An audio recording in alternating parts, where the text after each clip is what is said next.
We all have our playgrounds that we love to spend time in. It's not until they're actually taken away or threatened that many of us take notice. This place is shrinking, and this could happen in your backyard too. That's the reason for coming here. It's up to all of us to speak up and protect it. Even if you never come to Utah and this is not your home state or you'll never spend any time here, it really is up to all of us to protect our public lands, and it's starting here right now. There were X number of acres that were designated as a national monument. When Obama went out of office, he signed it off.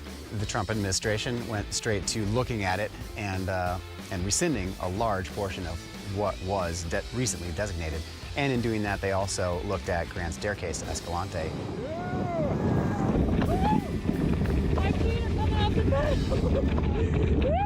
Every day was totally unique, from rock climbing to pack rafting, but really day 4 was kind of the really big adventure day. We had to do the big ride on the Immigrant Trail across Lake Powell.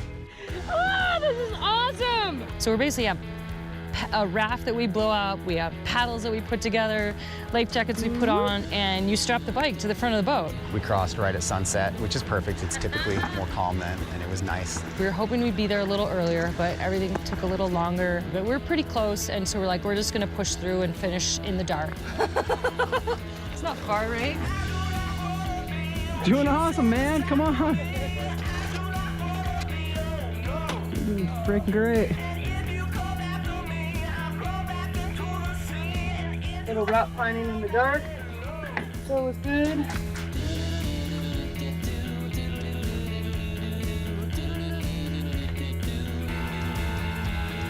Wheels up. I can't even, I'm like, oh, these super light wheel, I'm like, Can't pick it I up. can't lift it up anymore. Oh. Sweet, where's the tour bus?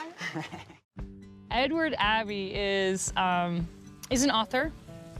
And he spent most of his life in the desert here, this desert of the Southwest, and he has some amazing writing that really speaks to me. And he probably was one of the first people really outwardly talking about protecting these lands. He talks about the majesty of this place, but he also talks about extraction and oil and gas and, you know, sort of abusing the land. And I think he really was one of the first people who was talking about what's going on here in the desert, the beautiful things, but also the things that maybe aren't so beautiful and aren't so nice to look at. And I really love his writing because you can tell he was in love with this place.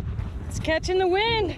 So we're getting ready for this pack rafting segment, and I'm unrolling my boat and repacking it. And Rebecca's like, oh, that's a Black Sun boat. Cool. And I think you were like, that's the Abbey book that I brought with on this trip. Oh my God. Is that exactly how it went down, pretty much? Yeah. And it was just, we were just rolling this stuff out on the road, repacking, and I just thought it was perfectly timed, and it was perfect that the book would come and be on a trip with the boat. I do believe that for some reason or another, you know, Doom and I were meant to do a trip together, and, you know, I feel like we're kindred spirits, and we're cut from a similar cloth, and seeing the whole Black Sun on his boat and on my book, it just kind of sealed the deal. Like, okay, this trip is great. It's gonna be great, and it was great. And I have a feeling it was our first, but definitely not our last trip together. You're a climber. I don't know what you're talking about. That's so good to climb a crack again. Look at that. I'm just like, I know. Climber, I can tell. Me. My first biggest takeaway from this trip is how essential being out in the wilderness is for me as a person. One last ticket before it's gone. One last summer before it's fall. You know, I came into this trip with stress, knee pain, you know, basically just kind of being a bundle of nervous energy and just not in a great place. And slowly over the course of the trip, you know, those things were healing. My knee even healed on the trip. My stress started to drip away during the trip. So to me, it's so clear how my mental health and wellness is tied into being out in the wilderness on a pretty regular basis. Yeah, it's super special. It's super special. I don't think anyone can come out here and disagree with that, even though you may disagree with me on what should or shouldn't be here, or what designations it should have or not. But when it comes down to it, you come here and you know that this is a special place. Ask myself, where should I go?